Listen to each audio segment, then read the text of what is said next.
நண்பர்களுக்கு வணக்கம். இப்ப உலகத்தை பணக்காரங்க ஆடுறாங்களா இல்ல ஜனநாயகம் ஆளுதா அப்படின்னு ஒரு பார்வை வைப்போம். 2026 ஆக்ஸ்ஃபார்ம் ஒரு ரிப்போர்ட் கொடுத்திருக்கு. ரொம்ப அதிர்ச்சிகரமான ரிப்போர்ட்டா இருக்கு. அதனுடைய தகவல்களை படிச்சா எனக்கு உங்கள்கிட்ட பகிர்ந்து தோணுச்சு.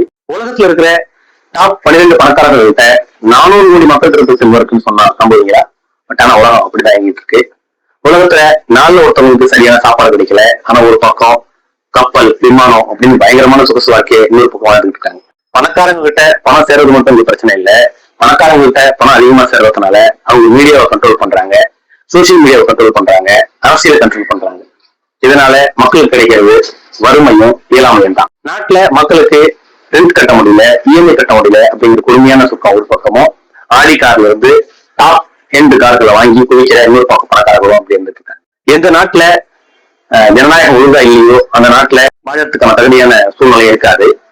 உலகத்துல இன்இக்வாலிட்டி அதிகமா வர நாடுகள்ல 7 மடங்கு அதிகமா டெமோக்ரஸி கவரத்துக்கான வாய்ப்பு இருக்குன்னு சொல்றாங்க.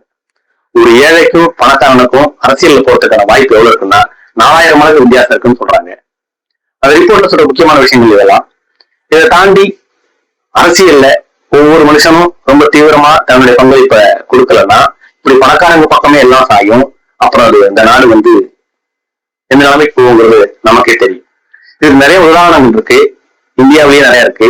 அம்பானி, அதானி அப்படின்னு சொல்லிட்டு அந்த ரிப்போர்ட் ரொம்ப அதிர்ச்சிகரமா இருக்கு. முடிஞ்சா உங்களால முடிஞ்சா தேடி பிடிச்சு படிச்சு பாருங்க. நன்றி.